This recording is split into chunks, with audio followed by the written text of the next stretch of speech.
The scope shattered. Glass and metal sprayed Emily Carter's face as the round punched through where her eye had been a heartbeat before. She rolled left, rifle forgotten, hands clutching the wet warmth spreading across her ribs. The drone's whine grew louder. Thermal lock. She tried the radio, dead static. Tried to crawl, legs wouldn't answer. The crevice opened beneath her and she fell, tumbling through dark and stone. Sand filled her mouth. Tasted copper. Heard boots. Close. Then a voice, barely a whisper against her ear. If you open your eyes now, you die. His hand covered her mouth. Pressure on the wound. The world tilted. When she woke, he was gone. Only bandages remained. Professional work. Military grade. And a question burning through the morphine haze. Who saves a dead woman?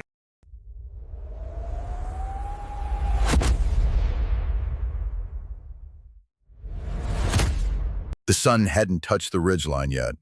Emily Carter pressed her eye to the spotting scope and counted breaths. 4 seconds in, 6 seconds out. The kind of rhythm that kept your heart rate low and your hands steady when everything depended on one trigger pull.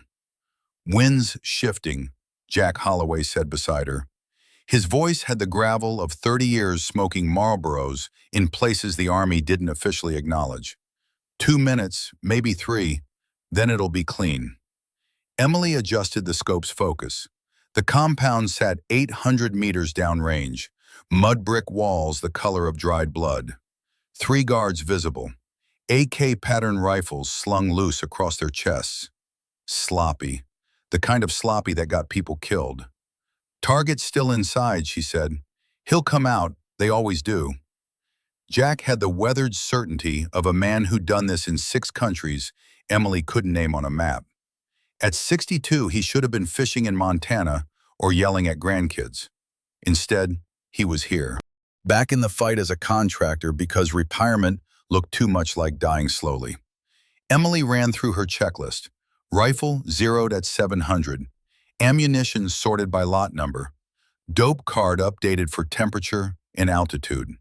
She'd fired this weapon so many times the trigger had a groove worn to the shape of her finger. How long you been doing this? Jack asked. Overwatch? Trusting people. She glanced at him. His face was a roadmap of places that left scars. Iraq, Afghanistan, Syria. Places in between that didn't make the news. Long enough to know when not to, she said. Jack smiled, didn't reach his eyes. That's the right answer. The radio crackled. Viper 1-2, this is Overwatch. Sit rep. Emily keyed the mic. Overwatch, Viper 1-2. Eyes on compound. No movement from primary target.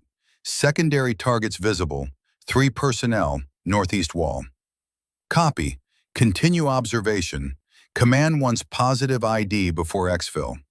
Understood. The sun climbed. Heat began to shimmer off the rocks. Emily took a sip from her Camelback, felt the water slide warm down her throat. 17 hours in position, another 6 to go, minimum. The hide they dug into the hillside was barely shoulder width. Camouflage netting overhead, piss bottles at their feet, the smell of earth and old sweat. This was the job, the waiting, the watching. People thought snipers were about the shot. They were wrong. Snipers were about patience. Tell me something, Jack said. Why'd you re-up? Money's good. Bullshit. Emily kept her eye on the scope. I'm good at it. That's not the same as liking it. You like it? Jack was quiet for a moment. When he spoke again, his voice had changed, softer. The way men talked when they stopped performing. I like the clarity, he said. Out here, you know what the job is. You know who's trying to kill you. Back home? He shook his head. Everything's compromise. Everything's gray. Emily understood that, had felt it every time she went stateside. The way people asked what she did, then changed the subject when she told them. The way her hands shook in grocery stores because there were too many people standing too close. The way silence felt wrong without the wind. Movement, she said. A figure emerged from the compound's main building. Male, 40s, tan dishdasha, beard trimmed close. He carried a satellite phone in his left hand. That's him, Jack confirmed. He had the thermal spotter scope up. Heat signature matches. Vehicle prep in the courtyard. Emily settled into the rifle, found the breathing rhythm again. The crosshairs floated across the target's chest. 812 meters. Wind now steady at 4 miles per hour, left to right. She adjusted half a minute of angle. Her finger rested on the trigger guard. Not on the trigger itself. Not yet. Not until the order came. Viper 1-2, Overwatch. Confirm primary target visual. Confirmed. Standing southeast corner, Compound Charlie. Armed guards preparing vehicle departure. There was a pause. Static hissed. Viper 1-2, you are cleared hot. Repeat, cleared hot. Emily's finger moved to the trigger. Jack's breathing beside her went quiet. Professional courtesy. You didn't breathe when your partner was on the trigger. She started the squeeze. Steady pressure. No jerk. No flinch. The rifle would surprise her when it... Wait, Jack said. Her finger froze. Radio traffic, he said. Encrypted burst, not ours. Emily eased off the trigger. Source? East, maybe 2 clicks. Jack's face was creased with concentration. It's cycling through frequencies. Somebody's scanning. Overwatch, Viper 1-2, hold fire. We have unknown radioactivity in AO. The response came back clipped. Viper 1-2, what is the nature of activity? Unknown, encrypted, non-friendly pattern. Another pause, longer this time. Viper 1-2, maintain position. Intelligence is reviewing. The target walked back inside. The courtyard emptied. Emily kept the rifle up, scanning the surrounding terrain through the scope. Nothing moved except heat waves. Got a bad feeling, Jack said. Yeah. The kind that means we should pack up and get gone. Yeah. Neither of them moved. Orders were orders, and sometimes orders got you killed. The sun was directly overhead when the pattern broke. Emily saw it first. A vehicle approaching the compound from the north. Not the direction Intel had predicted. Wrong color, wrong profile. Jack, I see it. The truck was a Toyota Hilux, white, dust-covered. Could have been anyone's. 50,000 of them in this country. But it stopped 300 meters short of the compound. Sat there, engine running. Why isn't he moving? Emily said.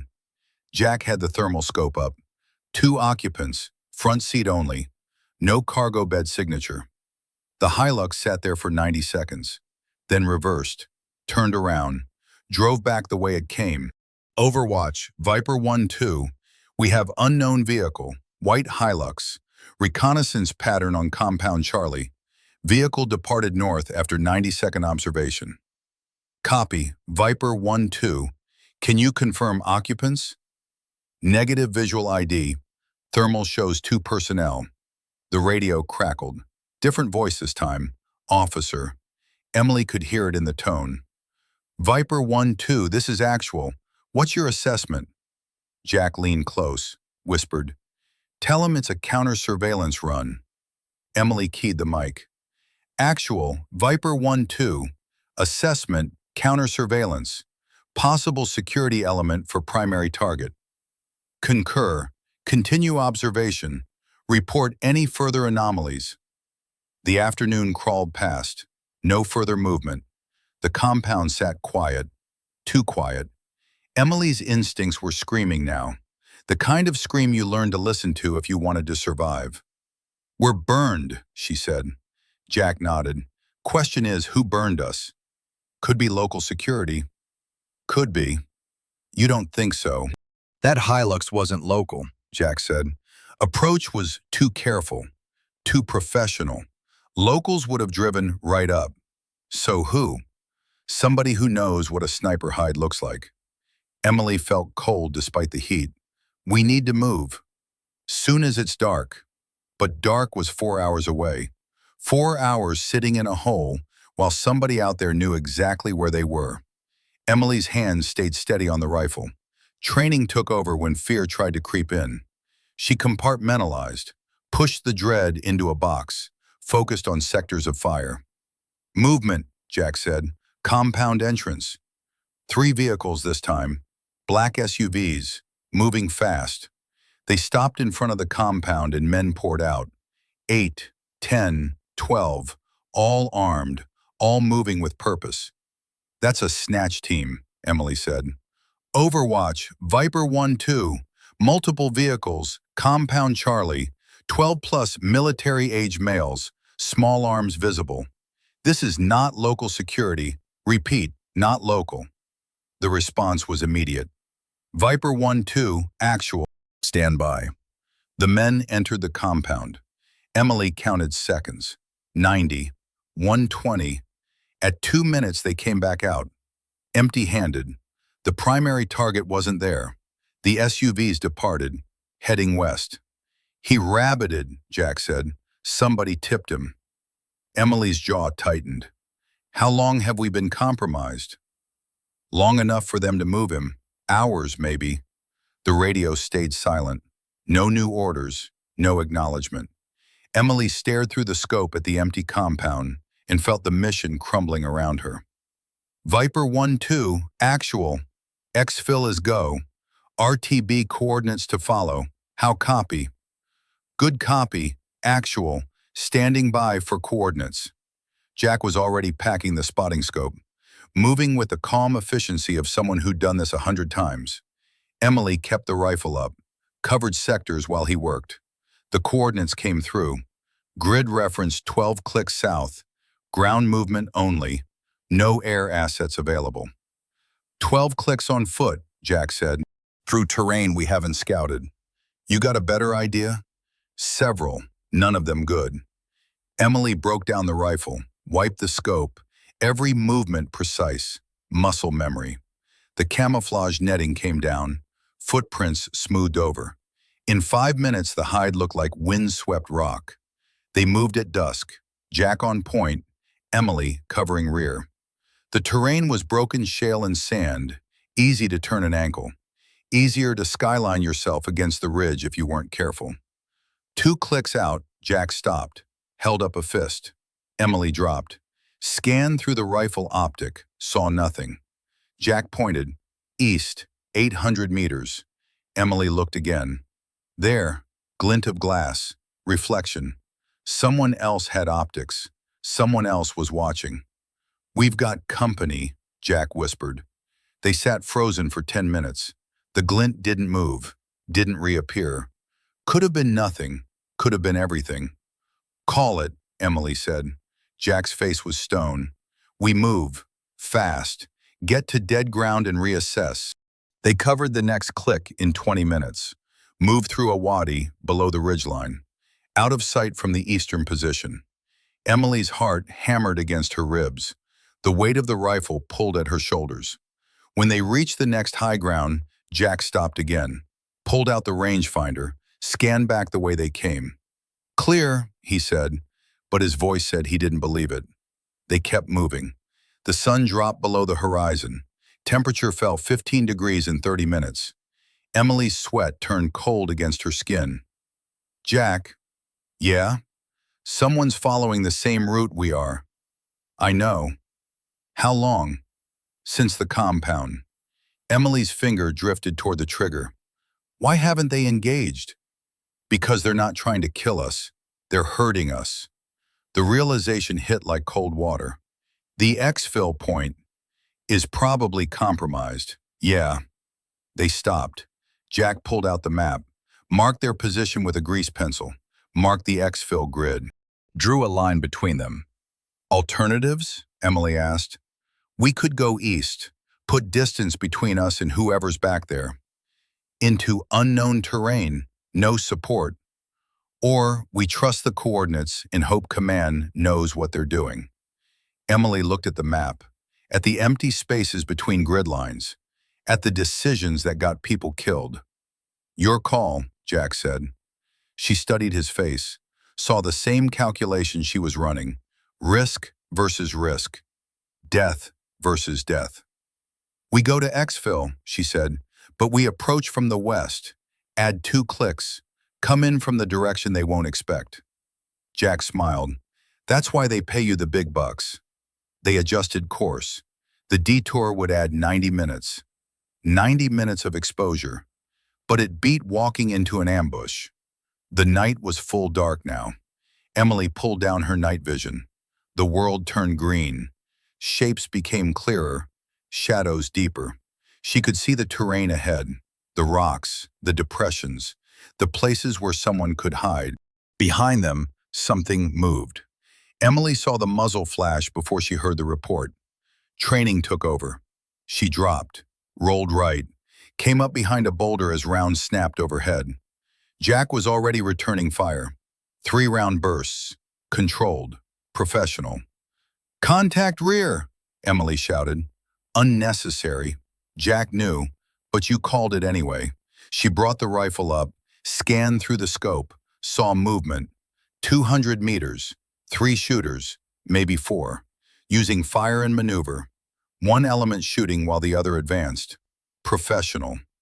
Emily found the lead shooter, aimed center mass, squeezed. The rifle bucked, the figure dropped. Moving, Jack called. He displaced 10 meters left, found new cover. Emily laid down suppressing fire. 5 rounds, 6. Forced the enemy to keep their heads down while Jack repositioned. Then she moved. Low crawl, elbows and knees. The shale cut through her uniform. Didn't matter. She made it to a depression, dropped in. Set, she called. Jack engaged. Emily reloaded. 28 rounds left in the magazine. 2 more mags on her chest rig. 84 total. Had to make them count. The incoming fire was accurate, too accurate. Rounds hitting within inches of her position. These weren't locals with AKs. These were trained shooters. They've got optics, Jack shouted. Emily risked a look, saw the infrared laser splash. Someone had thermals. Could see their heat signatures even in the dark. We need to move, she called. Where? Good question. They were pinned. 200 meters of open ground behind them. Unknown enemy ahead. Kill zone on all sides. Emily's mind raced. Calculated angles. Calculated odds. Came up empty. Then the radio crackled. Not their frequency. Spillover. A voice. Male. American accent. Viper 1-2, break contact north, 30 seconds. Emily and Jack looked at each other. Who the hell? Jack started. Explosions erupted in the enemy position. Airburst, precise. 3 rounds, right on target. The incoming fire stopped. Move, now, the voice said, calm, like he was ordering coffee. Emily didn't think. Grabbed Jack's arm. They ran. North, full sprint. The night vision bounced with each step. She counted seconds. 30, 40, 50. Down, the voice commanded. They dropped. More explosions. Behind them this time, cutting off pursuit. Emily's breath came in gasps. Her heart slammed against her ribs. Jack was beside her, eyes wide. Who is that? He whispered. Emily keyed her radio. Unknown station, Viper 1-2, identify yourself. Static. She tried again. Unknown station, this is Viper 1-2, requesting identification. Nothing. He's gone, Jack said. They waited 5 minutes, listening. The night was silent except for wind and their breathing. We need to move, Emily said. To where? We don't know who that was. Could be leading us into a trap. Or he just saved our lives. Jack shook his head. Doesn't mean he's friendly. They moved carefully. Every shadow a threat. Every sound a possible ambush. The exfil point was 3 clicks out. Might as well have been 300. Emily's hands were shaking now. Adrenaline dump. She'd been in firefights before. This felt different. Felt wrong. Like pieces on a board she couldn't see. Jack. Yeah? How did he know our call sign? Jack's face went hard. He didn't just know our call sign, he knew our position. Knew the enemy position, had fire support ready. Which means what? Which means we're not alone out here. They crested a ridge. Emily froze. Below them, the exfil point, a dry riverbed, good cover, good fields of fire, and completely empty. "Where's our ride?" Jack said. Emily checked her watch. They were 15 minutes early, but no vehicle, no support, nothing. Overwatch, Viper 1-2, at exfil point, no contact with extraction element. How copy? Static. Overwatch, Viper 1-2, radio check. More static. "We're jammed," Jack said. Emily felt the trap closing. "He's not jamming us." "Who?" "Whoever helped us. He's not jamming. Command is." "That's paranoid." "Is it?" Emily gestured at the empty riverbed. "Where's our exfil? Why can't we reach Overwatch? Why did that voice know exactly where we'd be?" Jack didn't have an answer. The radio crackled. That same voice, calm, unhurried. "Viper 1-2, your extraction has been delayed. Enemy activity in your sector. I can provide alternate route to secondary exfil. Grid follows." Coordinates scrolled across Emily's GPS receiver. 6 clicks east. "This is insane," Jack said. "We don't know who that is. We know he saved us once. Once. And now he wants us to walk into the middle of nowhere based on his word." Emily looked at the empty riverbed, looked at her GPS, looked at Jack's face, and saw her own fear reflected back. "We don't have a choice," she said.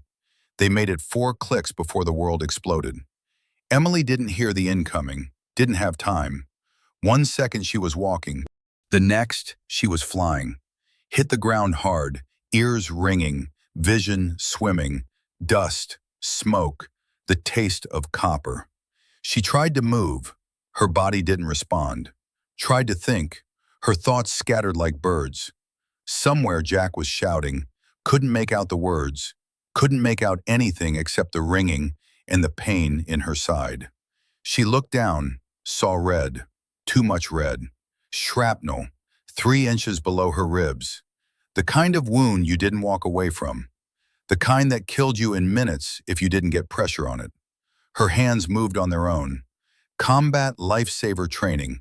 Find the wound, apply pressure, keep pressure. But the blood kept coming. Jack appeared above her. His mouth was moving. She couldn't hear him. Couldn't hear anything over the ringing. He pressed something against her side. She screamed. Couldn't hear that either. More explosions, closer. The ground shook. Jack's face was bleeding. When did that happen? He was dragging her, away from the impact zone, toward cover. She tried to help, tried to move her legs. They wouldn't listen. The scope. Where was her rifle? Gone, lost in the blast. Jack dropped her behind a boulder, went back for something, came back with her rifle, handed it to her. Her hands closed around it automatically. He was shouting in her face now. She could almost hear it, almost make out the words. "Stay awake! Pressure! Incoming!" The world tilted. She was falling. No, lying down. When did she lie down? Cold. So cold. Why was it cold? Wasn't it just hot? Movement. Shadows. Jack was firing. Muzzle flash looked bright. Too bright. Her eyes closed. Opened. Closed again. Something was wrong with time. It kept jumping, skipping, like a scratched record. Hands on her. Lifting. Moving. Not Jack's hands. Different hands. Rough. Efficient. A voice. Close. That same voice from the radio. "If you open your eyes now, you die." His hand covered her mouth, pressed something against the wound. The pain was white hot. She tried to scream. Darkness took her. When Emily woke, the sun was in her eyes. She blinked, tried to sit up. Pain lanced through her side. She gasped, looked down. Bandages, professional, combat gauze packed tight, Israeli bandage wrapped correct. Someone knew what they were doing. She was in a different location. Cave, maybe? No, depression in the rocks. Natural shelter. Her rifle was beside her. Jack's pack, but no Jack. She reached for the radio. It was gone. Tried to stand. Made it to her knees before the dizziness hit. Stayed there. Breathing. Counting. Her side was on fire, but she wasn't bleeding. Wasn't dying. Should be dying. Someone had saved her. Someone professional. Someone who knew exactly what they were doing. And they were gone. Emily looked at the bandages, at the precision of the work, at the medical supplies that weren't standard issue, at the single playing card tucked into the wrap. Ace of spades. Old. Worn. On the back, written in marker, still watching. Emily's throat was sand. Her tongue stuck to the roof of her mouth. She tried to swallow, failed, tried again. The cave mouth, no, rock shelter, framed a sky so blue it hurt to look at. How long had she been out? Hours? The sun angle said late morning, which meant she'd lost at least 12 hours. She inventoried herself the way they taught at Bragg. Fingers, moving. Toes, responsive. Vision, blurry but clearing. The wound, packed and dressed with skill that made her think special operations medic. Maybe PJ. Definitely not self-aid. Her rifle lay 3 feet away. She reached for it. The movement sent lightning through her ribs. She bit down on a scream, tasted blood where her teeth cut into her cheek. The rifle was clean. Someone had field stripped it, removed the dust, lubricated the bolt. Her magazines were stacked beside it. She counted. 7. Full. Someone had resupplied her. Jack's pack sat against the rock wall. She dragged it closer. Inside, his spotting scope, intact. His medical kit, depleted. His secondary radio, smashed. And a note written on a scrap of MRE packaging. Infection risk high, cephalexin in the aid bag. 500 milligrams every 8 hours. Water cached 50 meters north. Rock pile marked with white stone. Stay put 48 hours, then move south. No signature, no call sign, just instructions from a ghost. Emily's hands shook as she opened the aid bag. Found the antibiotics right where the note said. Military grade. Prescription. The kind you didn't get at a corner pharmacy. She dry swallowed 2 pills. Chased them with water from her camelback. The pouch was full. Someone had refilled it. Outside, the desert was silent. No birds, no wind, just heat shimmer and rocks stretching to the horizon. She scanned for threats, saw nothing. But that meant nothing. You never saw the bullet that killed you. Her GPS was gone. So was her primary radio. She checked Jack's smashed secondary. The battery compartment was intact. The circuit board was deliberately destroyed. Clean work. Professional work. Someone didn't want her calling for help.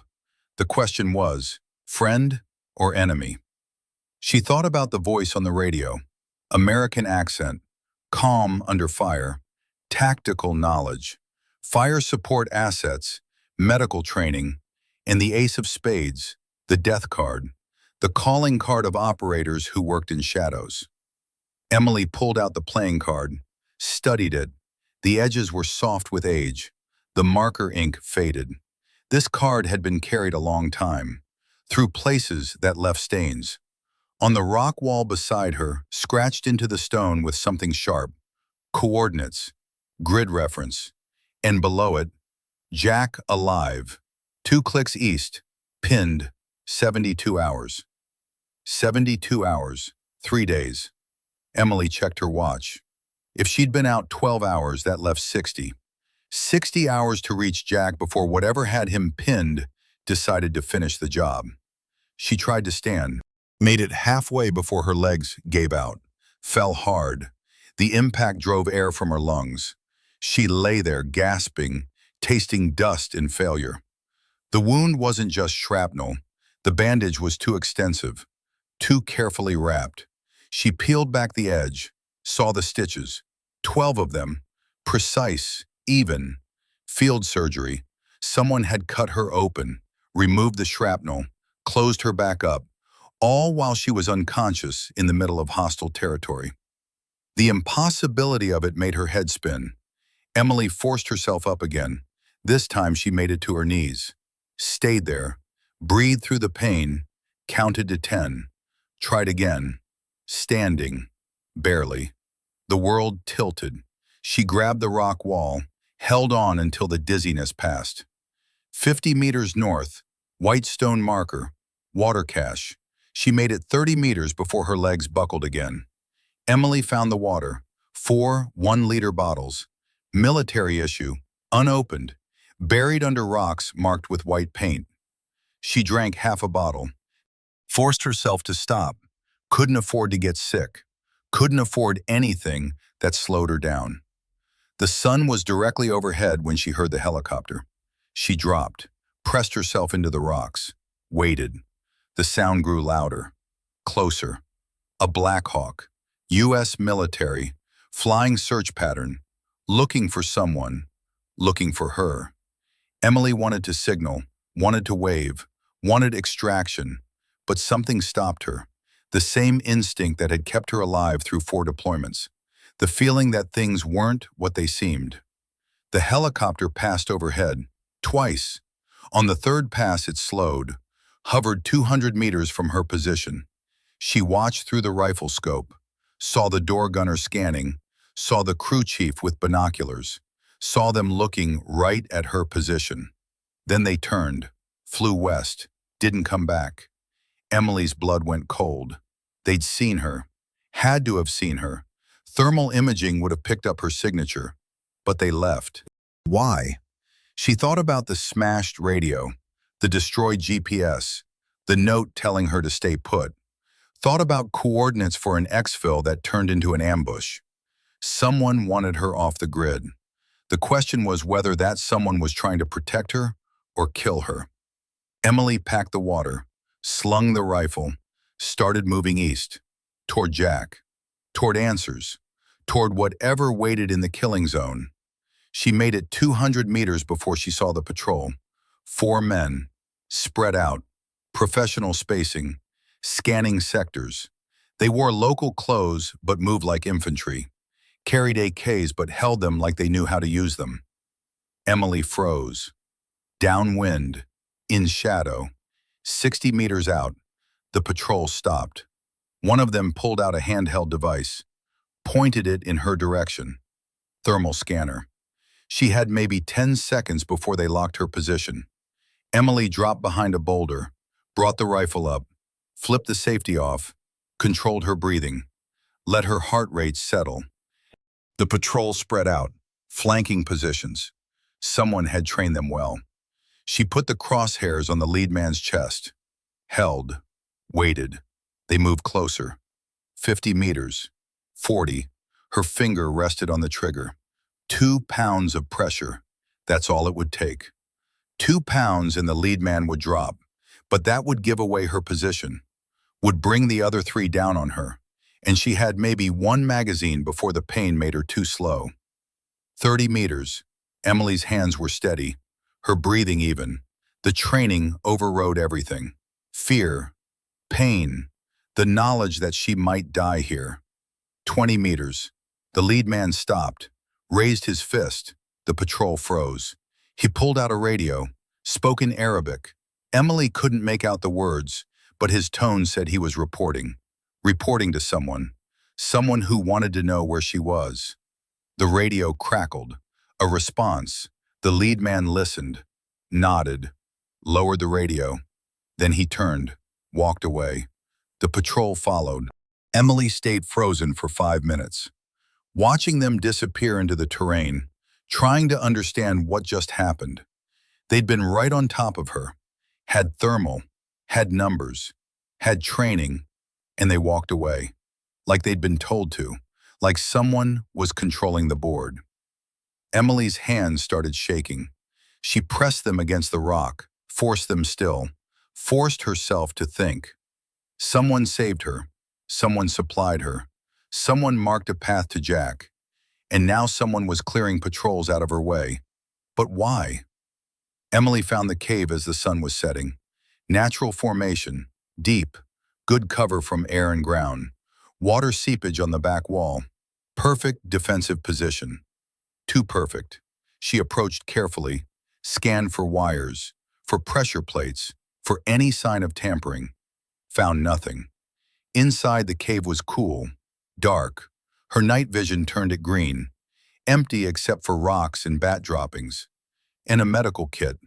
Military issue, U.S. markings, sitting on a flat rock like someone had placed it there. Emily stared at it. Her instincts screamed, trap. But her side was on fire. The stitches were pulling. She could feel infections setting in despite the antibiotics. She opened the kit. Inside, more cephalexin, IV antibiotics, morphine syrettes, surgical supplies, everything she needed to stay alive. And another note. Infection spreading faster than expected. IV cefazolin, 1 gram. You know how. Northeast wall, supplies for IV setup. Jack's position unchanged, 48 hours remaining. Emily wanted to scream, wanted to shoot something, wanted to understand who was helping her and why they wouldn't show themselves. Instead, she found the supplies, set up the IV, pushed the antibiotic, felt the cool rush as it hit her bloodstream. Her hands moved automatically. Combat Lifesaver certification. The training they made you do until you could do it blind. In the dark, under fire. She'd done it for other people. Never thought she'd be doing it for herself. With supplies left by a ghost who seemed to know everything. The morphine sat unused. She couldn't afford to be fuzzy, couldn't afford to slow down. Pain was information. Pain kept you sharp. Emily settled against the cave wall, rifle across her lap, facing the entrance, waiting for whatever came next. Sleep tried to take her. She fought it, lost. Woke with her finger on the trigger and her heart hammering. How long? Minutes? Hours? The cave mouth showed stars. Deep night. She'd lost time again. Movement outside. She brought the rifle up, finger on the trigger. A coyote walked past, paused, looked into the cave. Eyes reflected green in her optics. Then it moved on. Emily's hands were shaking again. She was jumping at animals, at shadows, at ghosts. She checked the IV, almost empty. She pulled the line, wrapped the insertion site, put the medical waste in a pile. Someone would find it eventually, would know she'd been here, would know she was still alive. Emily packed her gear, checked her ammunition, 28 rounds in the rifle, 6 full magazines, 196 total, plus Jack's sidearm, 12 rounds, her knife, and questions that kept multiplying. Outside, the desert was silver with starlight. She oriented using Polaris, plotted the direction to Jack's grid reference. 2 clicks. Might as well be 200 with a wound that wanted to split open every time she moved. She started walking, east, toward whatever waited, toward Jack, toward the truth. The morphine sat in her pack, unused. The pain was her companion now. Honest, real, the only thing she could trust. Emily found Jack's last position at dawn. The rocks still showed blast patterns, carbon scoring, blood, too much blood. She tracked it, east. The trail was obvious. Someone had been dragged or carried. The pattern said one person, moving fast, efficient. The blood stopped at a rock formation, natural archway. Beyond it, the terrain dropped into a canyon system. Emily glassed the area, saw nothing. But that meant nothing. Her radio, the emergency beacon she'd found cached with the medical supplies, crackled. Viper 1-2. That voice, calm, like they were old friends. Emily keyed the mic. Who are you? Someone who wants you to live. Where's Jack? Safe, for now. Let me talk to him. Silence. Let me talk to him or I'm done following your breadcrumbs. More silence. Then Jack's voice, rough, pained. Emily, don't. The transmission cut. Emily's finger tightened on the mic. What did you do to him? Kept him alive, same as you. The calm voice again. But his position is compromised. Enemy hunter team, 12 personnel closing from the south. You have 30 minutes before they're on top of him. Then why don't you help him? I'm helping you help him. That's not an answer. It's the only one you'll get. Grid reference follows. Good luck, Viper 1-2. Coordinates scrolled across the beacon screen. 1 click south, down in the canyon. Emily wanted to refuse, wanted to demand answers, wanted to understand the game being played. But Jack was down there, and 30 minutes wasn't enough time to think. She started moving. The descent was brutal. Her sides screamed with every step. The stitches pulled. She felt wetness, blood or seepage. Didn't matter. 20 minutes. The canyon floor was sand, deep. Each step sank 6 inches, slowed her down, made noise. 15 minutes. She saw the position. Natural overhang. Good cover. Jack's pack visible from 200 meters out. Too visible. 10 minutes. Emily approached from the north, used dead ground, kept low, scanned for wires, for tripwires, for any sign of ambush. 5 minutes. She found Jack behind the overhang, unconscious, leg wound, tourniquet applied. Professional work, but old. The tissue below was gray. Too long. The tourniquet had been on too long. Emily checked his pulse. Weak. Thready. Checked his pupils. Unresponsive. Shock. Setting in. Hard. She had minutes. Maybe. The sound of engines echoed through the canyon. South. Getting closer. Emily grabbed Jack, started dragging. His weight was dead. 200 pounds of muscle in gear. Her stitches tore. She felt it. Warm blood running down her side. Didn't matter. 50 meters. The engines were louder. Multiple vehicles. 100 meters. Her vision was tunneling. Gray at the edges. 150. Jack's boot caught on a rock. She fell. Hit hard. Tasted blood. Got up. Kept dragging. 200 meters. Into another overhang. Deeper. Better cover. She dropped Jack. Brought the rifle up. Controlled her breathing through the pain. The vehicles appeared. 3 technicals. Heavy machine guns mounted. 12 men, like the voice had said. They stopped at Jack's original position. Dismounted. Spread out. Professional sweep pattern. Emily put the crosshairs on the first man. Held. Her finger rested on the trigger. The patrol searched the overhang. Found nothing. Regrouped. One of them pointed north. They mounted up. Drove in that direction. Away from Emily's position. Like they'd been told to look somewhere else. Emily lowered the rifle. Her hands were shaking. Her side was wet with blood. Jack was dying beside her. And somewhere, a ghost was moving pieces on a board she couldn't see. Jack's leg was dying. Emily could smell it. The sickly sweet rot of tissue starved too long. The tourniquet had saved his life, but it was killing his leg. She had to choose. Release the tourniquet and risk him bleeding out, or leave it and watch the leg die. She chose life. Emily loosened the tourniquet, slowly, watching for arterial spray. It came, dark red, pulsing. She clamped the artery with her fingers, felt it throb against her palm, reached for the medical kit with her other hand. The supplies were limited. No surgical tools, no hemostats, just pressure dressings and hope. She packed the wound, deep, pushing gauze into the hole until it held. Wrapped it tight. Combat gauze, Israeli bandage, the whole 9 yards. Jack didn't wake, didn't move, just kept breathing. Shallow. Too shallow. Emily checked his pulse again. Still weak. She needed to get fluids into him, needed to treat for shock. But moving him would tear her own stitches further, would put them both at risk. The sun climbed. Heat built. She rationed water between them, wet his lips, forced herself to drink. Her side was definitely bleeding again. She could feel it. warm, sticky. The bandage was soaked through. She ignored it. Had to. Jack needed her focused. Hours passed. The canyon filled with heat. Emily's head swam. Dehydration, blood loss, infection. Pick your poison. Jack stirred, mumbled something. She leaned close. Watching. What? Jack, what did you say?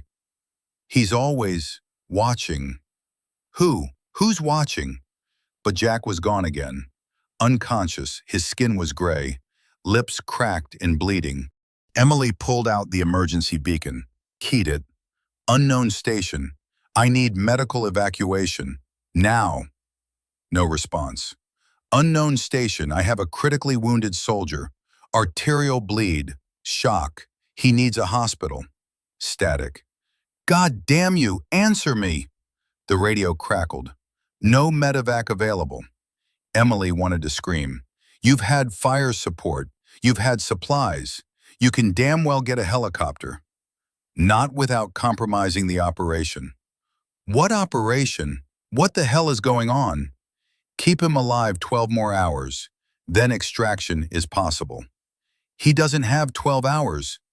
Then you better work fast. The transmission ended. Emily stared at the radio, at Jack's gray face, at her own blood soaking through her shirt. 12 hours. She had 12 hours to keep them both alive with no support, no backup, and a ghost who seemed to think this was all just a game. Emily checked Jack's leg again. The bleeding had slowed. The packing was holding. For now. She opened the medical kit. Inventory time. 2 IV bags, 1 saline, 1 lactated ringers, more antibiotics, pain meds, and a field surgical kit. The surgical kit gave her an idea. A terrible idea, but the only one she had. Jack's leg was infected. She could see it spreading. Dark lines tracking up from the wound. Sepsis. If she didn't clean it out, he'd die anyway. Emily laid out the tools. Scalpel, forceps, irrigation solution. Her hands shook. She'd never done field surgery, not like this. Combat lifesaver was one thing. This was another. But Jack didn't have a choice, and neither did she. Emily took a morphine syringe, jabbed it into Jack's thigh, waited for it to work. Pulled on gloves, unwrapped the wound. The smell hit her, made her gag. She breathed through her mouth, focused. She cut away the dead tissue, irrigated with saline, packed with fresh gauze soaked in antibiotics. Her hands moved automatically, training and desperation in equal measure. Jack moaned, didn't wake. The morphine was holding. 30 minutes later, she was done. The wound was clean as she could make it. Fresh bandage, new tourniquet, looser this time. Emily sat back. Her hands were covered in blood. Her own. Jack's. Didn't matter anymore. She started the IV, hung the bag from a rock outcropping, watched the drip. 1 drop at a time. Life flowing back in. If they were lucky. Emily woke to the sound of drones. High altitude, barely audible. But there. She checked her watch. 4 hours lost to exhaustion. Jack was still unconscious, but his color was better. The IV was half empty. The drones circled, searching. She pressed deeper into the overhang, pulled the camouflage tarp over them. Waited. 20 minutes. 30. The drones moved on. Emily crawled to the edge of the overhang, scanned the canyon with the spotting scope. Movement. East rim. 300 meters. Figures in desert camouflage. 4 of them. Methodical sweep pattern. Hunter team. They were working grid by grid. Slow. Thorough. The kind of search you did when you knew the target was close. Emily calculated. At their current pace, they'd reach this position in 3 hours. Maybe less. She couldn't move Jack, couldn't fight 4 trained operators with a sucking chest wound and a dying partner. The radio crackled. Viper 1-2, Hunter team tracking you. Recommend displacement north. Cave system, grid follows. Emily grabbed the radio. I can't move him. Then you'll both die. Help us. I am helping you. Move north. One click. I'll buy you time. How? Do you trust me? Emily laughed, bitter. I don't even know who you are. But I've kept you alive. That should count for something. She looked at Jack, at the hunter team getting closer, at the impossible choice. One click north, the voice said. There's a vehicle. Old. Russian. But it runs. Keys under the seat. Take it west. I'll handle the hunters. And then what? And then you get Jack to the extraction point. 48 hours. Grid reference follows. New coordinates appeared. Emily memorized them. Looked at the hunter team. At Jack. Why are you doing this? She asked. Silence. Then, because someone did it for me once. Now move. The transmission ended. Emily made the decision, started packing. Weapons, medical supplies, water, everything essential. She fashioned a drag harness from paracord, secured it around Jack's chest, started pulling. Her stitches screamed. Blood ran down her side. She ignored it, focused on putting one foot in front of the other. North. One click. Might as well be 10. She made it 200 meters before the shooting started. Behind her. East Rim. Automatic fire. Grenades. Someone was engaging the hunter team. Someone professional. Emily kept moving, used the distraction, gained another 100 meters. The firefight intensified.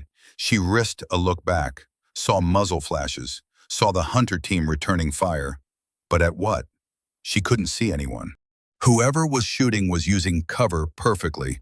Fire and move. Professional. Solo. One person was pinning down 4 trained operators. Emily's mind reeled, but her body kept moving. North. Dragging Jack. 1 meter at a time. The vehicle appeared through the heat shimmer. UAZ 469. Soviet era. Rusted but intact. She found the keys, started the engine. It coughed, caught, ran rough but ran. Emily loaded Jack into the back, strapped him down, climbed behind the wheel. The shooting stopped. In the sudden silence, her radio crackled one last time. Drive fast, don't stop. And Viper 1-2? Yeah? You're welcome. Emily put the UAZ in gear, drove west, away from the hunters, away from the ghost who kept saving her life. In the rearview mirror, smoke rose from the East Rim, and somewhere in that smoke, someone was watching. Still watching. The UAZ died 30 clicks west. Radiator boiled over, engine seized. Emily coasted to a stop in the shadow of a rock formation. Jack was still unconscious, but breathing, pulse stronger. The IV bag was empty. Emily changed his bandage. The leg looked better, still bad, but better. The dark lines had stopped spreading. She treated her own wound. The stitches had torn, 3 of them. She redressed it, took antibiotics, pretended she wasn't in trouble. The sun was setting. They'd made good time, but not good enough. The extraction point was still 60 clicks south. On foot, with Jack unconscious, carrying limited supplies. Impossible. Emily climbed to higher ground, glassed the area, saw dust trails, north and east, multiple vehicles, converging on her last position. Someone was hunting hard. She needed to understand the board, needed to see the pieces. Emily pulled out the map, marked her positions, starting point, firefight, cave, Jack's location, current position, drew lines between them. A pattern emerged. Every time she'd been in danger, help appeared. Every time the enemy closed in, they were redirected. Every position she'd been led to had supplies, cover, escape routes. Someone was running an operation, and she was the asset being protected. But why? She thought about the voice. American, military background, tactical expertise, access to supplies, fire support, intelligence on enemy positions, black operations. Had to be. But whose? CIA? JSOC? Something darker? Emily's radio had been destroyed. replaced with the emergency beacon. That beacon only broadcast on specific frequencies, encrypted, the kind of encryption that required high-level clearance to decode. She was being isolated, controlled, guided through a maze she couldn't see. The playing card, the ace of spades. She pulled it out again, studied it in the fading light. On closer inspection, she saw markings, faint, on the spade itself. Numbers, coordinates. She copied them down, checked them against her map. Her blood went cold. The coordinates pointed to the HVT compound, the original target, the mission that had gone sideways. But these coordinates were more specific. Not the compound, a location 200 meters south, underground, bunker, or tunnel system. Emily's mind raced. The mission had been surveillance only, identify and track the HVT. But what if that wasn't the real mission? What if the HVT was bait? What if someone wanted to see who would come for him? And what if Emily and Jack had been the stalking horse, sent in to flush out the real target? The pieces started falling into place. The compromised position, the impossibly accurate counterfire, the unknown rescuer who knew too much. Someone had been hunting the hunters, and Emily had been the bait. Emily heard them before she saw them. Helicopter, low altitude, fast approach. She grabbed Jack, dragged him into the rocks, covered them both with the camo tarp. The helicopter passed overhead. Black, no markings, not military, not civilian. Contractor bird. It circled once, twice, then landed 300 meters south. 4 men dismounted, spread out, began searching. Emily watched through the scope, recognized the tactics. American trained, probably former military, the kind of contractors who work for 3-letter agencies. They were looking for her. Her radio, the emergency beacon, crackled. Viper 1-2, those men are not friendly. Repeat, not friendly. Emily keyed the mic, quiet. Who are they? Cleanup crew. You were never supposed to survive the mission. Her stomach dropped. What? The operation was compromised from the start. Someone in command wanted you dead, wanted Jack dead, wanted it to look like enemy action. Why? Because you saw something you shouldn't have. On your last deployment, you just didn't know it. Emily's mind raced back. 6 months ago, different country, different mission. She'd been on overwatch for a convoy, routine, nothing special, except there had been something. A meeting. 2 Americans and 3 locals.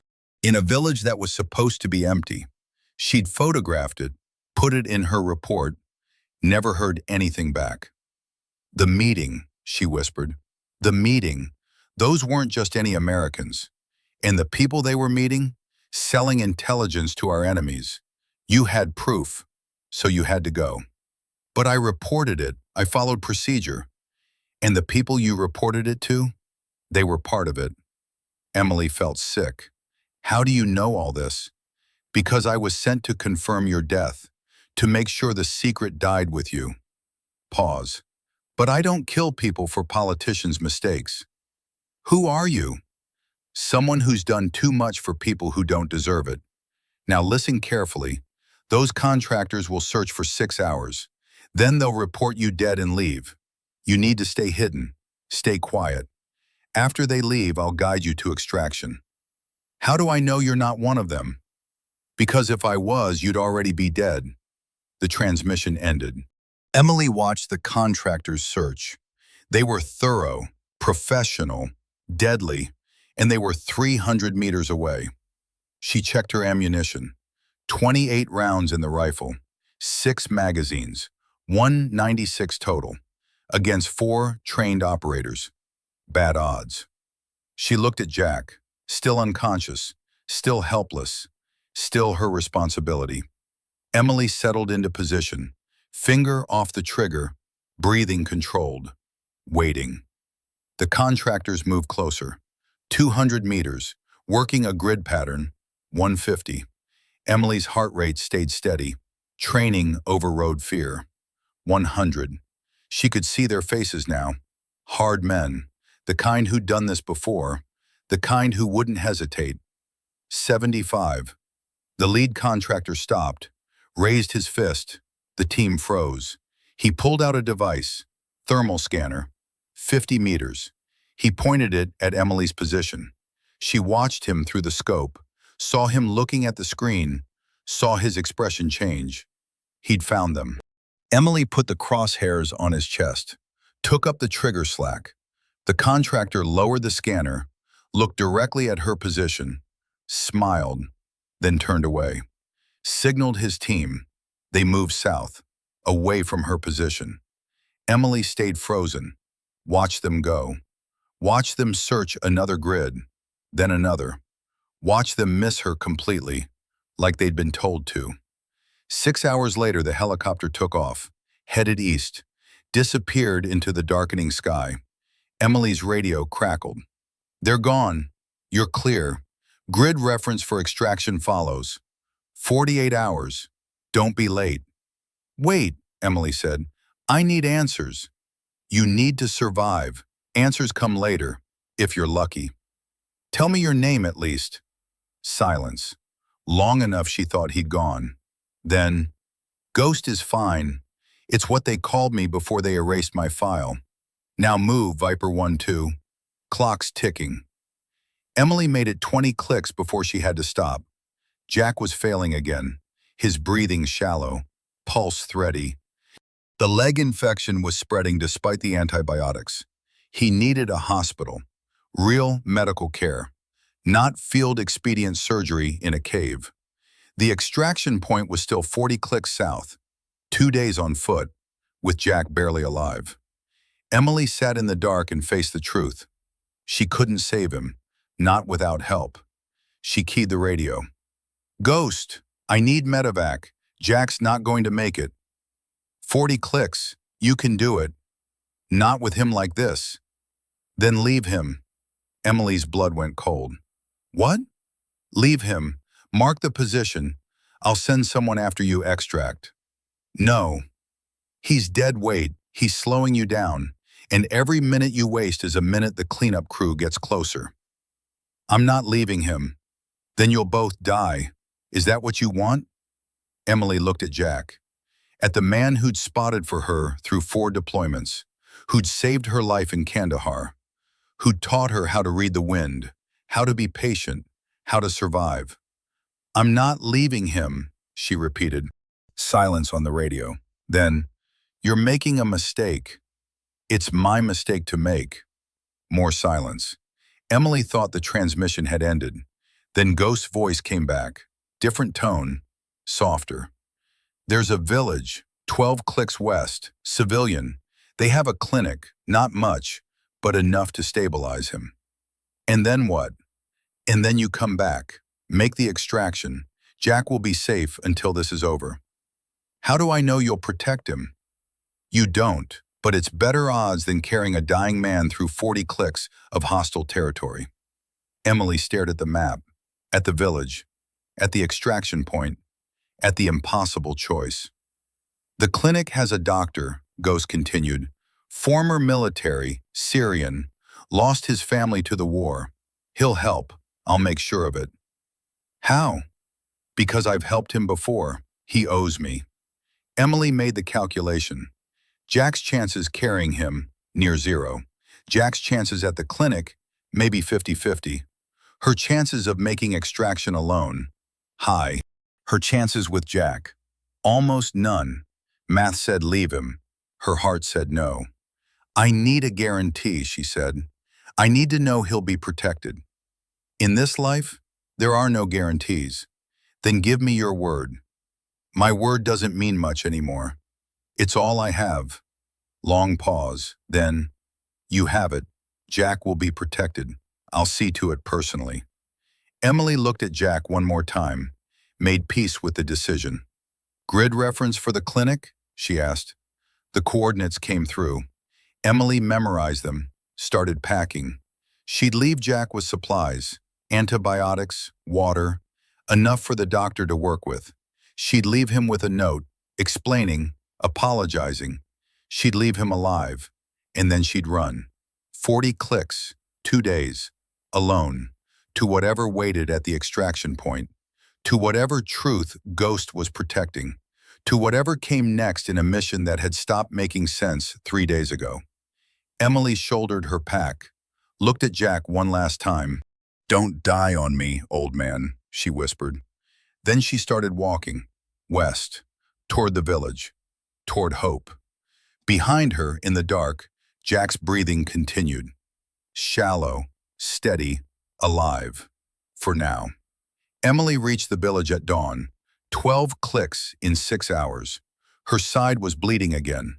She'd stopped caring. The clinic sat on the edge of town. Concrete block building. Faded red crescent painted on the wall. Generator humming in the back. A man stood in the doorway. 50s. Gray beard. Medical coat stained with years of work. He looked at her. At Jack unconscious on the improvised stretcher she'd rigged from paracord and branches. "You're ghosts people," he said, not a question. Emily nodded, couldn't speak. Exhaustion had stolen her voice. "Inside," he gestured. "Quickly." The clinic was basic. 2 beds, medical equipment that looked older than Emily, but clean, organized, professional. The doctor worked without speaking, cut away Jack's bandage, examined the leg. His face revealed nothing. "Sepsis," he said finally. "Advanced. He needs IV antibiotics. Surgery to remove necrotic tissue. Maybe amputation. Save the leg if you can." "I will try." He looked at Emily. "You're bleeding." "I'm fine." "You're not. Sit." Emily wanted to argue, couldn't find the energy. She sat. The doctor cleaned her wound, removed the torn stitches, irrigated with saline. His hands were steady, efficient. "Ghost said you'd come," he said while he worked. "Said you'd have someone who needed help." "You trust him?" "He saved my daughter. When the Russians bombed the hospital, he pulled her from the rubble, got her across the border." The doctor's hands paused. "She lives in Germany now, studies medicine, because of him."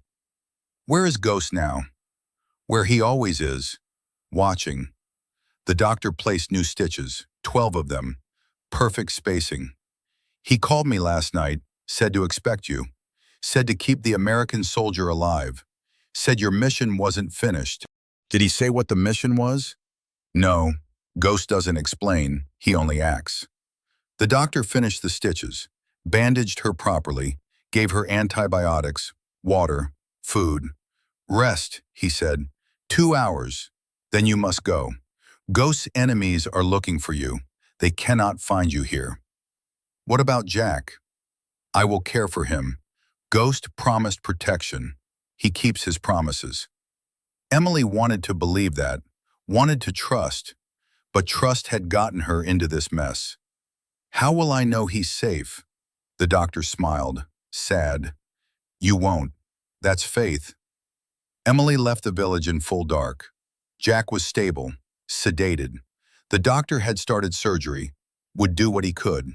She carried 3 days of supplies, water, food, ammunition, the emergency beacon, and questions that multiplied with every click. The extraction point was 38 clicks south, through terrain she'd never scouted, past enemy patrols, past the cleanup crew, past everyone who wanted her dead. Ghost's voice crackled on the beacon. "Viper 1-2, adjust course. Enemy patrol, grid follows, avoid by 2 clicks east." Emily changed direction, trusted the ghost, didn't know what else to do. She walked through the night, the moon was waxing, gave enough light to see, enough shadow to hide. At dawn she found a position, natural hide, good overwatch. She glassed the terrain ahead, movement, 5 clicks south. Vehicles, 4 of them, circling, search pattern. Emily watched them through the scope, recognized the tactics, the cleanup crew, still hunting. "They know you're close," Ghost said. "They're setting up a cordon, 12 men, heavy weapons. They're not taking chances." "How do I get through?" "You don't, not directly." Then how? You go through what they're looking for. Emily didn't understand. Explain. The HVT, the original target, he's still in the area, still using the tunnel system. They know that. They're watching for movement, but they're watching for him, not you. You want me to use the tunnels. It's the only way through their cordon without engaging. I don't have maps of the tunnel system. I do, sending grid references now.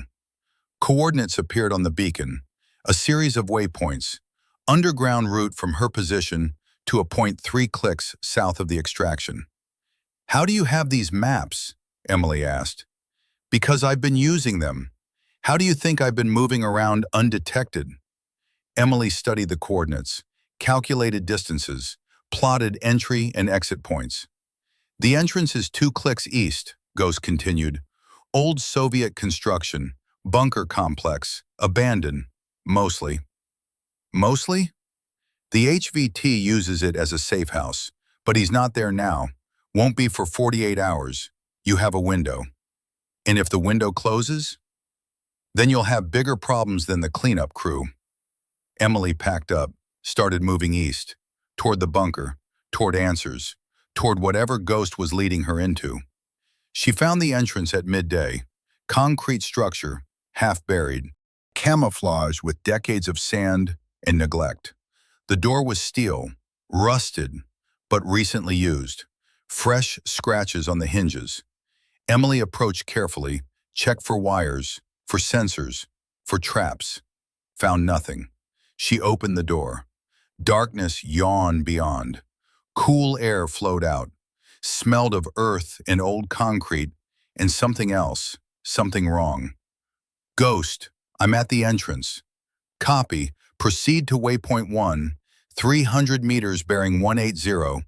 Watch your step, some sections are collapsed. Emily pulled out her flashlight, activated the IR filter, switched her optics to night vision. The tunnel stretched ahead. Soviet construction, built to survive nuclear war. Now abandoned to rats in time. She started walking. Into the dark, into the earth, into whatever waited below. The tunnels were a maze. Left, right, down, up. Sections collapsed, sections flooded, sections that looked like they'd been fought through. Emily followed Ghost's waypoints, trusted the coordinates, had no choice. Waypoint 3 ahead, Ghost said. Large chamber, storage area. Pass through and continue south. Emily entered the chamber, her light swept across crates. Equipment, supplies, American equipment. She moved closer, examined the markings, CIA. Recent, within the last year. Ghost, this is agency gear. Silence. Ghost? Keep moving. No, explain this. Why is CIA equipment in an abandoned Soviet bunker? More silence then. Because the agency has been running operations out of this bunker for 3 years. Black operations, the kind that don't exist on paper. Emily felt cold. What kind of operations? The kind that sell weapons to people who shouldn't have them. The kind that fund operations Congress won't approve. The kind that get people like you killed when you see too much. The meeting, 6 months ago, was an arms deal. American weapons to Syrian rebels. Only they weren't rebels. They were terrorist cells. And the Americans you photographed? They were agency officers, running an operation that would start a war if it went public. Emily's mind reeled. So they sent us to die. They sent you to die. The mission was designed to fail. The HVT was bait. The real goal was to make sure you never made it home, never talked about what you saw. But you saved me, because I was the insurance, sent to confirm your death, to tie up loose ends. Pause. But I'm tired of killing for people who don't care about the truth. Emily leaned against a crate, her legs weak, her mind racing. Why tell me now? Because you deserve to know. Because in 6 hours you'll reach extraction. And when you do, you need to understand what you're walking into. What do you mean? The extraction isn't real. It's another kill box. The cleanup crew will be waiting. You're supposed to die thinking you made it home. Emily's blood went cold. Then why am I walking into it? Because I have a different plan. One that gets you home. One that exposes the truth. But it requires you to trust me. Completely. I don't even know who you are. My name was Michael Brennan, Captain, Special Forces. I ran black operations for 8 years. Did things I'm not proud of. For people who used me. Then they erased my file. Made me disappear. Because I saw what they were doing. And I refused to keep quiet. So you became Ghost. So I survived. And now I help people like you. People who got caught in the same machine that tried to crush me. Emily closed her eyes. Processed. Calculated. What's your plan? Reach the extraction point. Let them think you're coming in clean. Then I'll create a distraction. You slip away. Head to alternate coordinates I'll provide. Real extraction. Real allies. People who can protect you while you tell your story. And if this is a trap, then we both die. But at least we die fighting for something that matters. Emily thought about Jack, about the village, about the promises made.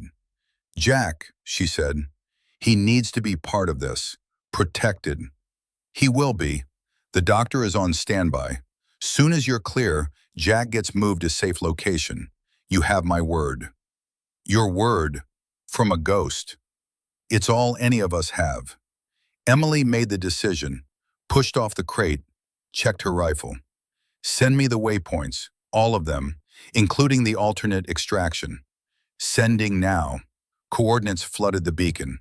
Emily memorized them, plotted the route. Viper 1-2? Yeah?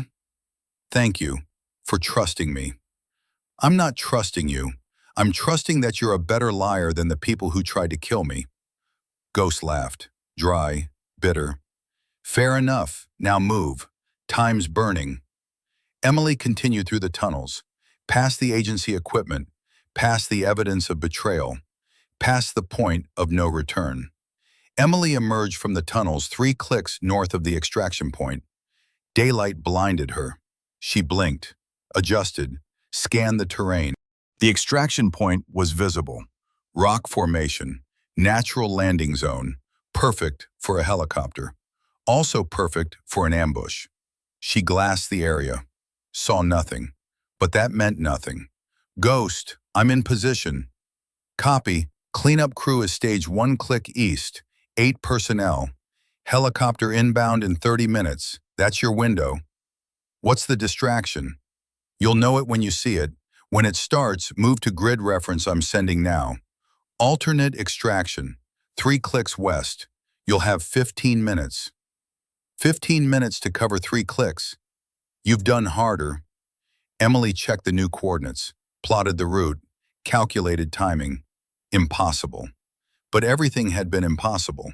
She moved to a position with clear view of the extraction point, settled in, waited. The helicopter appeared on time. Black Hawk. U.S. markings. It circled once. Landed. 4 men dismounted. Contractors. Same ones from before. They spread out. Established perimeter. Waiting for her. Emily watched them through the scope. Recognized the leader.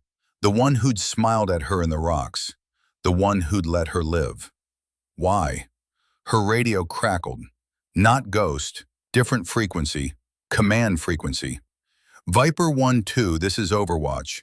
We have your extraction bird on station. Proceed to landing zone for immediate exfil. Emily keyed the mic. Overwatch, Viper 1-2. What's the situation with Viper 1-3? Pause. Viper 1-3 is KIA. Confirmed 3 days ago. Now proceed to extraction. Lie. Jack was alive. In the village, getting surgery. They didn't know, or they didn't care. Emily stayed silent. Viper 1-2, acknowledge. She watched the contractors, watched them check weapons, check sectors, check the trap. Viper 1-2, if you do not acknowledge, we will assume you are compromised and depart. Emily made her decision. Overwatch, Viper 1-2, I'm compromised. Enemy contact. Cannot make extraction. Silence. Then a different voice. Officer. Cold. Viper 1-2, clarify your position. Negative. Radio compromised. Going dark. She shut off the command frequency. Waited. The contractors reacted immediately. Hand signals. Movement. They knew she was close. Began sweeping. Emily's heart hammered. She had maybe 5 minutes before they found her. Ghost, I need that distraction. Now! Stand by. The world exploded. Not near her. East, where Ghost had said the cleanup crew was staged. Multiple explosions. Heavy. Shook the ground. The contractors at the landing zone reacted. Half of them ran east, toward the explosions, toward their teammates. Move! Ghost's voice, urgent. Emily ran, west, away from the extraction point, away from the trap. Behind her, more explosions, gunfire, chaos. She covered one click in 8 minutes. Her side screamed. Blood soaked her bandage. Didn't matter.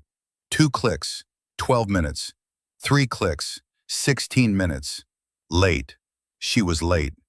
Emily reached the alternate coordinates, rock formation. Different than the first. Smaller.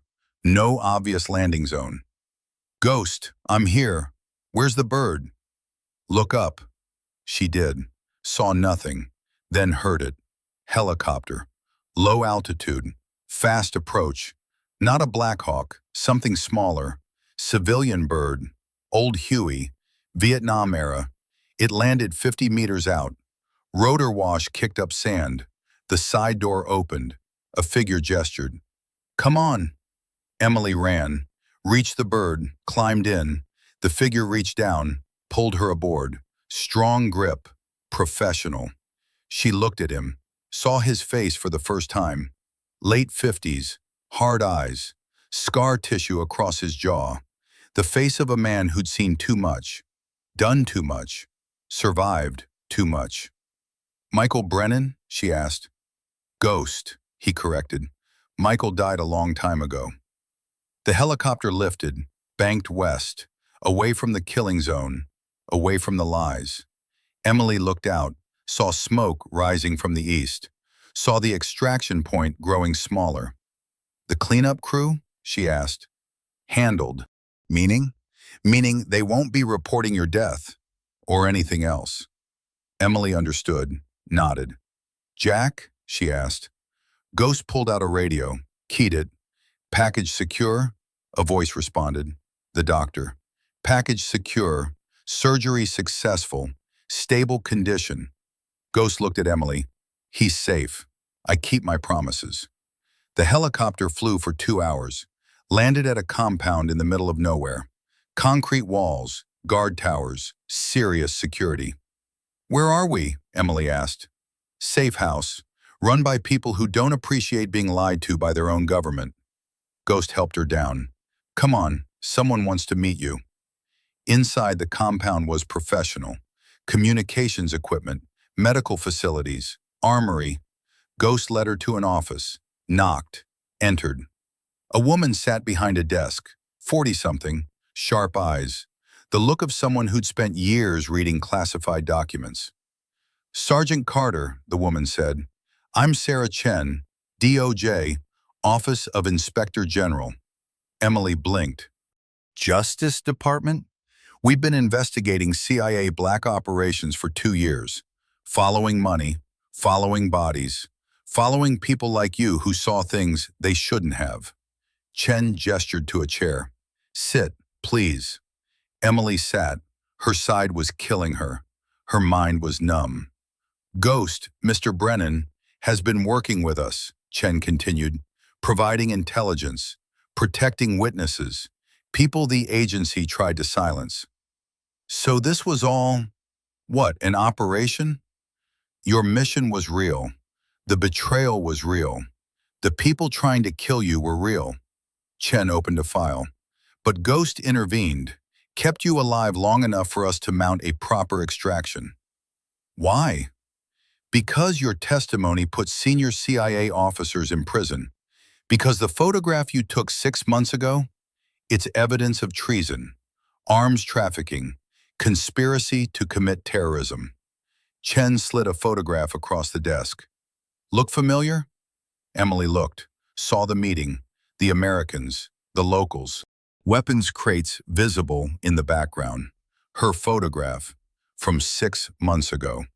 We need you to testify, Chen said, before a grand jury, about what you saw, about who tried to kill you, about all of it.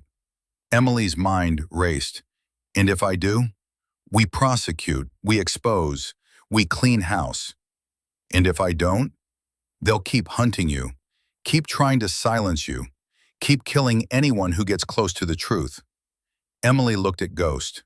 He stood by the door, silent, watching.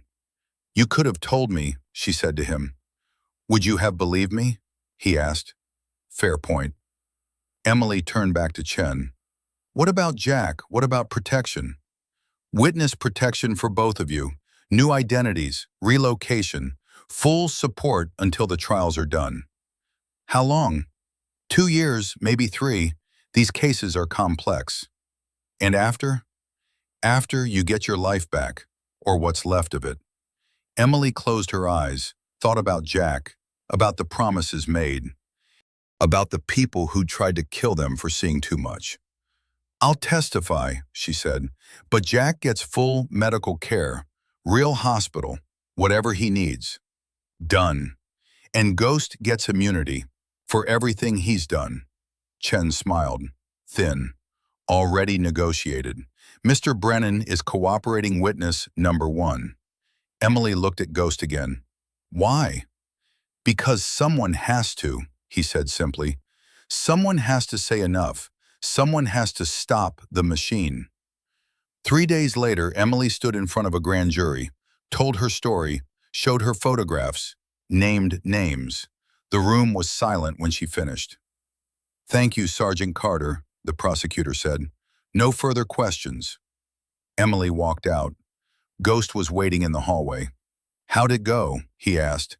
I told the truth, all of it. Good. He handed her a phone. Jack's on the line. Emily took it. Jack? M. His voice was weak but alive. Heard you're starting a war. Finishing one. How's the leg? Still attached. Doctor says I'll walk again. Maybe even run if I'm stupid enough to try. Emily smiled. First time in a week. You're always stupid enough. Damn right. Pause. They're putting us in witness protection. Yeah. New names, new lives. Yeah. You okay with that? Emily thought about it, about the mission that started all this, about the lies, about the people who'd tried to bury the truth. I'm alive, she said. That's more than they wanted. That's my girl. Another pause. Em, thank whoever saved us. I never got to say it. Emily looked at Ghost. He was studying a notice board, pretending not to listen. I will, she said. She hung up, handed the phone back. He says thank you, Emily told Ghost. Tell him he's welcome, and tell him to take care of that leg. Took a lot of work to save it. You did the surgery? Helped. I've got some medical training, enough to know what I'm doing. Emily shook her head.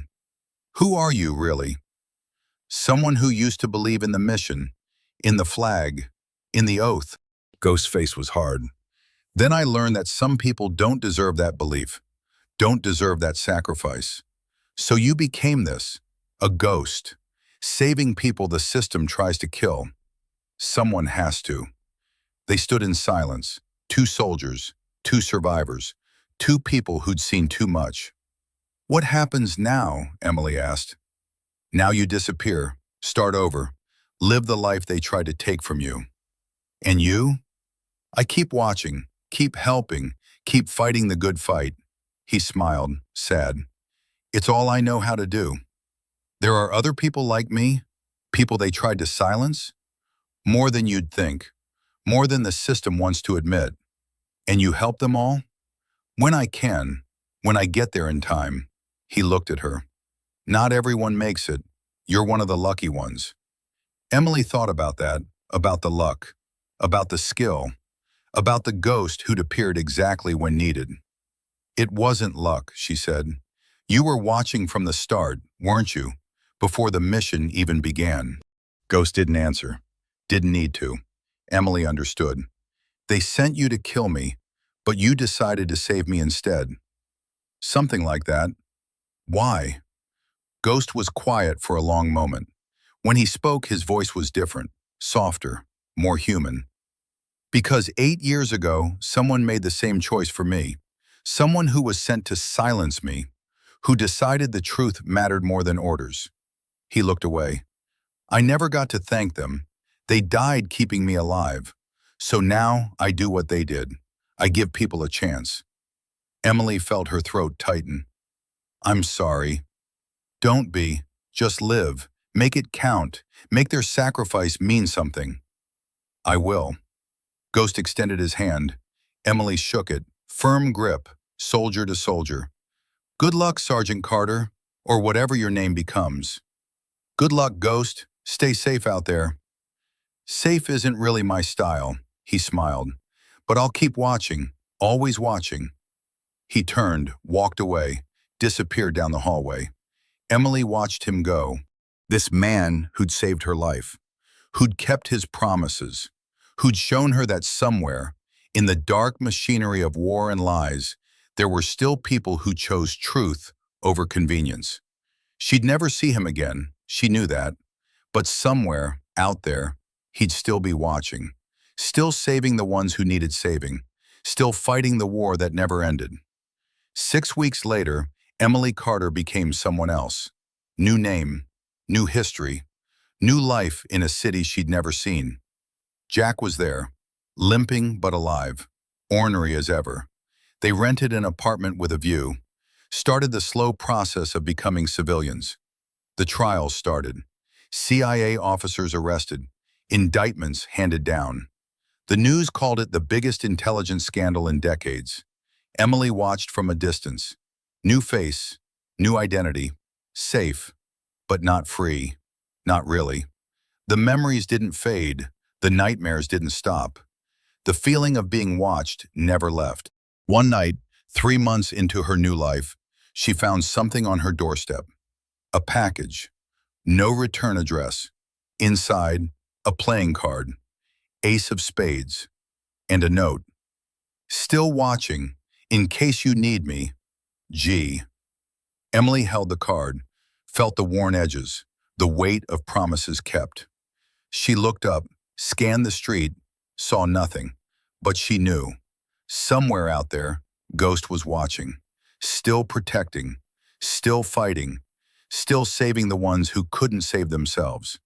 Emily went inside, put the card in a drawer, went back to her new life. But the knowledge stayed with her.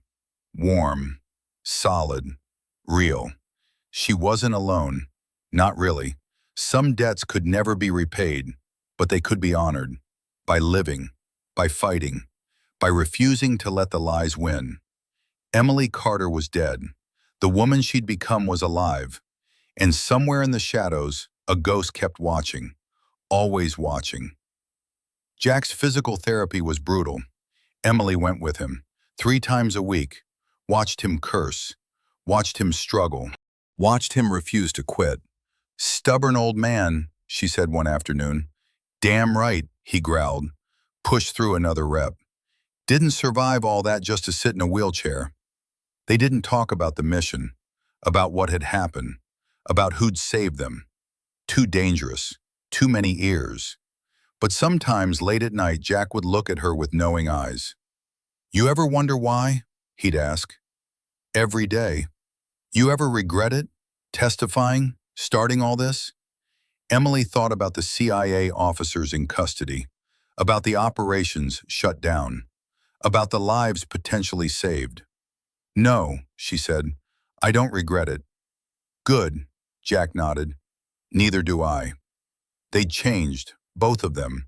The mission had carved pieces away, left scars that wouldn't fade, but they'd survived, together, because someone had decided their lives mattered more than secrets. Emily's phone buzzed. Text message, unknown number. Trial date set, 3 months. Stay safe. SC. Sarah Chen, the prosecutor, keeping them updated. Emily deleted the message, looked out the window, at the city, at the life she was building. 3 more months, then the truth would come out. Then the people who'd tried to kill them would face justice. Then maybe, finally, she could breathe. The trial lasted 6 weeks. Emily testified for 3 days, told everything, held nothing back. The defense tried to break her, called her a liar, a traitor, a disgruntled soldier with an axe to grind. She didn't break. Jack testified next, corroborated her story, added details, showed the scars. The jury deliberated for 8 hours. Guilty, on all counts.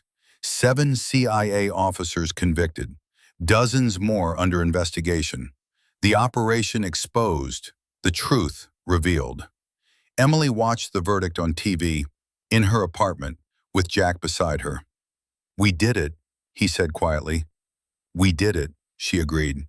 That night she found another card on her doorstep. Ace of Spades, new note. Justice served, debt paid. Stay safe, Viper 1-2. The watching continues. Ghost. Emily held the card, felt the weight of it, the meaning. She looked up, scanned the street, the rooftops, the shadows, saw nothing. But she knew. Ghost was out there, still operating, still saving people the system tried to erase. She'd never know his real story, never understand how he'd become what he was. But she understood what he represented. The idea that somewhere in the dark machinery of war, there were still people who chose right over easy, who fought for truth even when truth was dangerous, who watched over the ones who couldn't watch over themselves. Emily went inside, added the card to the drawer. 3 of them now, 3 reminders. Someone was always watching, someone always cared. Some debts transcended payment, became something else, became purpose, became meaning. Emily Carter was gone. The woman she'd become was here, and somewhere in the shadows, a ghost kept his promise. Still watching, always watching. For the next one who needed saving. For the next truth that needed telling. For the next fight that mattered. The war never ended, not really, but some people fought it for the right reasons, and that made all the difference.